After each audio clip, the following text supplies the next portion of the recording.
rencontré des problématiques avec certains de mes chevaux qui m'ont fait descendre à pied, qui m'ont fait poser des questions différentes de mon système de fonctionnement et dans lesquelles j'avais plus de réponse. Je manquais d'outils concrètement. Ça faisait des années que je cherchais à compléter cette formation, mais à chaque fois, il manquait vraiment soit la partie scientifique, soit la partie énergétique qui pour moi avait beaucoup d'importance puisqu'elle a beaucoup de place dans ma pratique. Sauf que forcément, dans le monde actuel, c'est pas facile de trouver une formation qui aborde le sujet et sur lequel nous donne des outils sur lesquels on peut s'appuyer. Les animaux font partie de ma vie depuis toujours. J'ai fait 30 ans de restauration pour me retrouver finalement face à un mur, à me dire que finalement ce n'était pas à ma place. Et est venue l'évidence en fait de cette annonce quand j'ai vu celle de Coralie avec Equitalliance, qui proposait comportementaliste équin. Mais ce qui m'avait le plus attiré dans cette annonce, c'est qu'il y avait de la communication animale. Ça peut paraître particulier, mais pour la première fois de ma vie, j'ai senti le vent souffler dans le dos et je me suis dit, vas-y, tu vas passer à côté de quelque chose sinon. Et c'est comme ça que je me suis retrouvée il y a 2 ans en tant qu'élève pour Coralie Fournier à Equitalliance. Et je suis sortie diplômée de sa formation. Mais mon fer de lance a toujours été ma grande attirance, la communication animale. Et il se trouve que 2 ans après, Coralie m'a demandé d'intervenir au sein de sa formation pour devenir à mon tour formatrice auprès des élèves. Vous ne serez pas toujours dans les conditions idéales pour faire de la communication animale, mais parfois vous allez être dans des environnements qui vont être un petit peu chaotiques, avec du bruit, voire des gens qui vont venir vous interrompre. Et l'exercice est extraordinaire de pouvoir sortir de la com et d'y revenir. À un moment donné, il y avait comme un brouillard dans ma tête, quoi, genre, vraiment, parce que il y avait du bruit. J'étais dans la com, mais tout le bruit environnant, etc. C'est ce qui est extraordinaire quand vous avez un doute sur ce que vous recevez. Le plus souvent, quand il y a une interruption, quand il y a une coupure, quand vous y retournez, vous avez exactement les mêmes mots qui reviennent. Ça veut dire qu'en fait, l'information, elle ne peut pas être plus juste que ça. Est-ce que le fait d'avoir déjà été en com avec cet animal-là, ça facilite? Parce que j'avais déjà été, mais il y a longtemps, en com avec ce cheval-là, puis là, la qualité de présence, elle était... J'avais jamais eu ça, bon temps de présence. Est-ce que c'était parce que c'était déjà... On avait déjà fait un lien? Alors, quand vous avez fait une com avec un animal, quand il vous connaît, parfois il vous remercie, il y va plus facilement. Il arrive en plus à vous différemment, avec plus d'engouement, de gaieté. C'est assez fréquent, lorsqu'on retourne sur une communication animale, l'animal vient vous remercier. Parce qu'ils attendent juste d'être entendus très souvent. Donc ça c'est pas être une réponse, ouais. Mais il y a plusieurs paramètres. Ouais. Il y a vous, votre prise de confiance, votre entraînement et l'animal. Souvent, il y a une mission. L'animal ne vient pas à nous, entre guillemets, par hasard. Voilà, donc ça peut vraiment permettre à certaines personnes de comprendre le sens d'une présence et des fois d'associer à un comportement soudain que peut avoir un animal par rapport à une mission ou un message à faire passer. C'était vraiment le bordel parce qu'elles parlaient toutes les deux en même temps, donc des fois j'étais à dire attends, chacun son tour parce que là je comprends pas. Et elles avaient des avis des fois différents, donc c'était plutôt drôle de ressentir les 2 entités vraiment différentes au final. Du coup j'ai pas eu tous les messages d'une des deux, mais il faudrait y retourner toute seule je pense. On peut avoir plusieurs animaux, mais ils n'auront pas tous les mêmes points de vue ou les mêmes missions. Et du coup, là, même si elles étaient ensemble, entre guillemets, pendant la com avec toi, t'as bien senti que c'était pas les mêmes. Vous pouvez en avoir 50 à la maison, ils peuvent aussi avoir à chaque fois un rôle différent dans votre vie, une mission, en tout cas, ils veulent vous emmener sur un chemin différent chacun. Certains vous apporter de la joie, d'autres vous emmener dans le soin, voilà. Alors c'est juste une capacité qui est propre à l'humain dès la naissance. On a tous cette capacité, alors je dirais même c'est une compétence, surtout pas un don, de projeter notre conscience vers celle de l'animal. Et du coup, alors c'est une genre de communication télépathique et de cœur, et qui permet d'accéder à des informations des animaux. Et à quoi ça sert? D'abord d'ouvrir les consciences des gens, se dire qu'en fait un animal n'est pas juste ce qu'on peut en voir, un animal à 4 pattes et à poil, qu'il a un ressenti, qu'il a des pensées, qu'il a une notion de lui-même, de ses émotions, de l'empathie par rapport à ses gardiens. Et juste mettre cette petite graine dans l'esprit des humains et des gens qui les entourent, c'est changer un petit peu notre vision du monde sur les animaux. Et donc ça aide en plein de choses, les comprendre, changer les comportements parfois qui sont indésirables, qui semblent indésirables, parce qu'au final, un animal a juste besoin d'être entendu. Alors sans faire d'anthropomorphisme, ils sont un petit peu comme nous, c'est-à-dire que quand ils manifestent un comportement, c'est simplement parce qu'ils veulent nous montrer quelque part qu'il y a quelque chose dans notre vie qui n'est pas verbalisé, qui ne fonctionne pas. Je commence à parler de Virginie, d'un coup il est devenu agressif envers moi, genre, enfin sur la défensive, très protecteur, genre, tu n'y touches pas. Du coup j'étais là, bon. Après il a dit mon but est de la protéger jusqu'à ce que l'œuf éclot. Après ça sera magique. Après je lui dis mais vraiment pureté de lumière quoi de. Et il dit je suis un guide, gardien de l'avenir. Je me dois de protéger ma petite Virginie. Je suis un roc, je suis sa force, un bouclier au mauvais, une ouverture à l'apaisement pour un confort interne maximum. Elle est spéciale et je dois protéger ça, le temps que sa force se déploie, que son énergie illumine le monde de sa lumière comme il illumine le mien. Il m'a dit, je voudrais garder ce soleil pour moi, mais je ne suis pas égoïste et le monde en a besoin. C'est d'une beauté, hein. On sent qu'on est dans une justesse, on enlève un seul mot et tout s'effondre. Et en fait, on aurait voulu l'écrire nous-mêmes, mais on n'a pas pu le formuler aussi beau. Parfois, je me dis qu'on pourrait écrire des bouquins, c'est beau, ce que tu viens de retranscrire, là, c'est juste magnifique. Et là, vous êtes dans le juste, que ça vient de... que vous êtes vraiment connecté à votre animal. Le jour où vous entendez une injonction de l'animal de « vous devez faire ça, vous devez changer, vous êtes meilleur », c'est que c'est de l'ordre de l'interprétation. L'animal ne sera toujours et encore que dans l'amour. Tout ce qu'il peut vous induire, c'est changer de chemin si vous ne le sentez pas sur la bonne voie, c'est tout. Mais il ne vous traitera jamais de maltraitant, il ne vous dira jamais que vous faites de mauvais choix. Il vous orientera au mieux vers d'autres choses, mais jamais il ne vous condamnera sur qui vous êtes et sur les choix que vous faites. Déjà, il y a une question sur le comportementaliste équin qui m'attire depuis toute petite. Déjà, j'avais des grands-parents psychologues et psychiatres, donc, très axés sur le comportement, sur l'analyse du comportement des gens. Et en fait, c'est plus simple avec les chevaux. Je trouve en tout cas que l'analyse est plus simple avec les animaux, même de façon générale. J'ai vu beaucoup de chevaux différents et j'ai vu des chevaux qui avaient des comportements anormaux, entre guillemets, de violence, par exemple, en défense.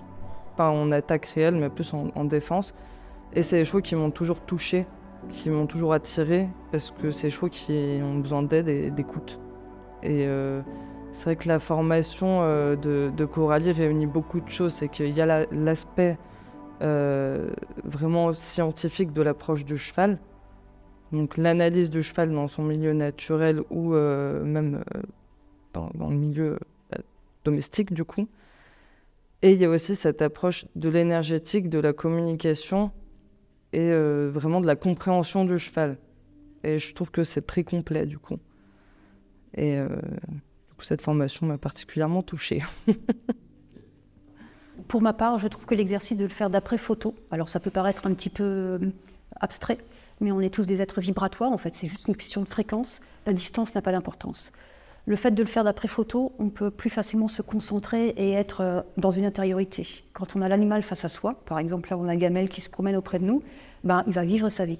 Donc on l'a, mais on va être parasité par ses mouvements, voilà, il va partir, et donc c'est plus difficile de se concentrer. C'est pour ça qu'on propose aux élèves de se mettre sur ce support photo, qui pour ma part est plus simple pour commencer. Mais dans les deux cas, on peut très bien le faire en présentiel, face à l'animal. L'idée, c'est de pouvoir rentrer en communication avec l'animal dans tout protocole qu'on leur a donné en amont pour pouvoir permettre de se retrouver entre guillemets sur cette même fréquence qui permet des échanges d'informations et de passer comme si on était un canal pour capter ces infos. Petit à petit, on fait aussi des fois des exercices sans photo et c'est pour travailler un peu et habituer à cet entraînement. Et ça permet de se connecter et de capter l'information associée. Donc là, on a ciblé sur les émotions parce que et sur la mission ou sur le lien, parce que ça va être des thèmes qu'on va aborder là, mais la formation elle est sur 6 jours, donc on aborde en fait sur les 6 jours plein de thèmes différents pour avoir l'information la plus complète possible derrière par rapport aux questions que peuvent nous poser souvent les propriétaires associés à un animal. J'étais un peu sceptique moi sur la communication animale. Et du coup, j'ai fait plusieurs communications avec des chevaux que j'ai croisés. Enfin, j'ai demandé à ce qu'on fasse une communication avec ces chevaux-là, où ça m'a déclenché un « Ah ben si, en fait, c'est quelque chose de réel ». Et du coup, quand j'ai su qu'il y avait une partie communication animale dans la formation, pour moi, c'est un mystère, quoi. Donc, je me dis, c'est quand même quelque chose de fou. Et dès les premières communications qu'on fait, sur le coup, moi, je m'attendais, entre guillemets, à un mode d'emploi qu'il n'y a pas du tout, parce que c'est instinctif, entre guillemets. Et du coup, c'est parti un peu tout seul.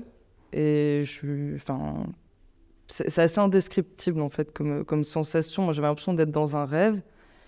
Et l'avantage de la communication animale, c'est qu'au-delà d'avoir des ressentis, etc., on peut aussi, par exemple, faire ce qu'on appelle des scans physiques. On va travailler sur les organes, sur les différents systèmes. Je peux donner des exemples, le système musculaire, le système lymphatique, le système cardio-respiratoire, et ainsi de suite.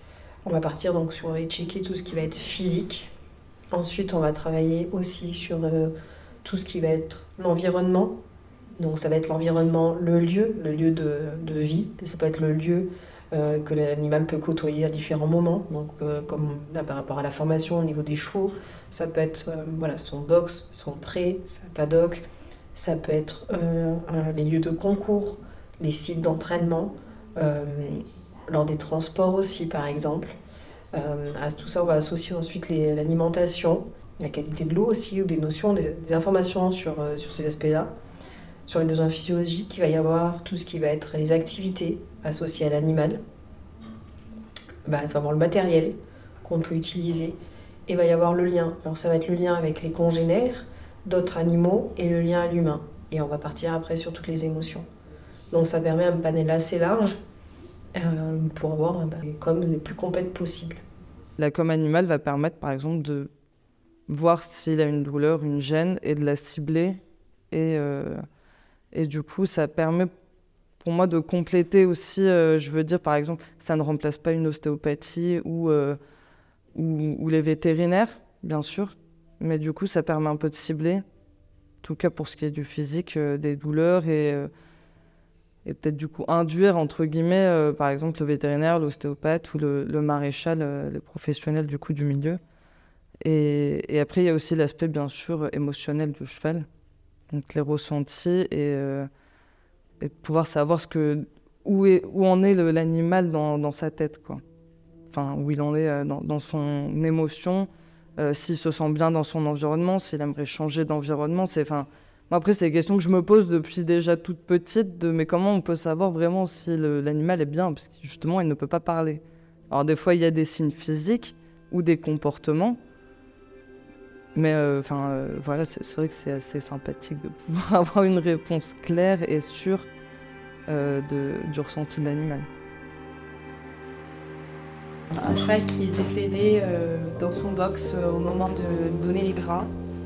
Et en fait, il s'est énervé, il s'est cabré, il s'est coincé les antérieurs dans la mangeoire.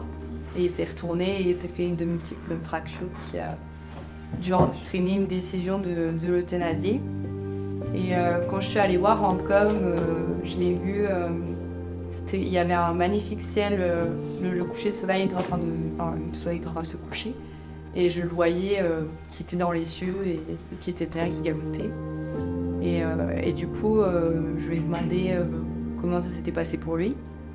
Et là, j'ai senti pas mal d'émotions sur l'instant, de la frustration, la colère, la peur, il se fait mal.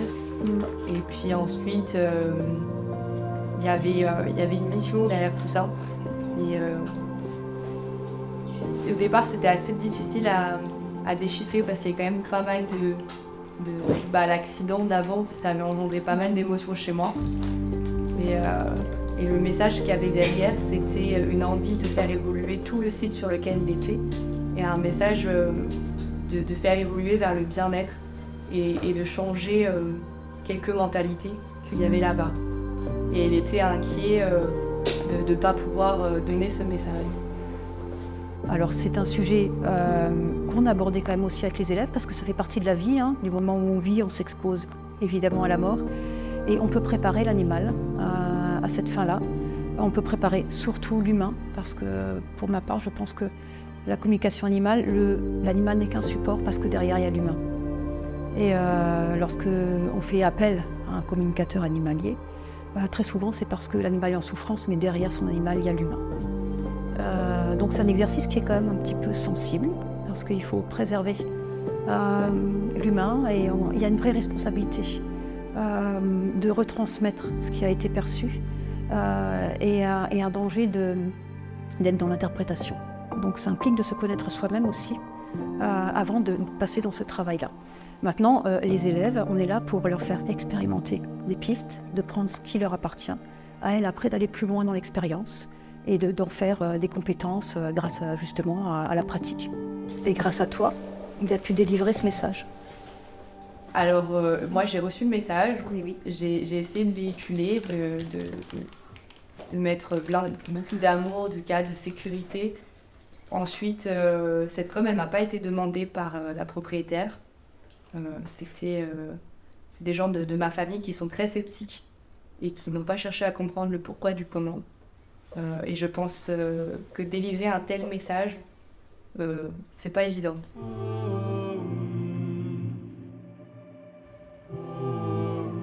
Le message a été délivré à toi. Oui. À toi de savoir à qui tu vas le transmettre. Je ne sais pas si vous vous rappelez, on n'est pas là pour convaincre. Les gens viennent à vous, vous ne venez pas à eux. Sinon, vous allez vous heurter à un mur, parce qu'il y a beaucoup de gens qui, effectivement, sont cartésiens, et c'est leur droit. Chacun fait son chemin. On n'est pas mieux, meilleur ou quoi que ce soit. Il y a juste que je pense que le message t'était délivré à toi d'en faire ce qui te semble être bon, et à divulguer aux gens qui sont sensibles à ça, si tant est que voilà, ils viennent à toi, et pas l'inverse. Tu vois ce que je veux dire? Ouais. C'est essentiel, hein, la communication animale ne vous confère pas de dons, il n'y a pas de magie. C'est juste une responsabilité, c'est des compétences qui se mettent un petit peu en éveil comme ça. Mais surtout, pour vous préserver, quand même, je crois qu'il faut se préserver un petit peu. Laissez venir à vous les gens. C'est eux qui vous qualifieront de communicateurs animaliers, ou en tout cas, voilà, en fonction du choix que vous allez faire dans votre vie, et pas l'inverse. Si c'est vous qui vous définissez comme tel, vous risquez de vous cabosser un petit peu. Vous voyez ce que je veux dire ?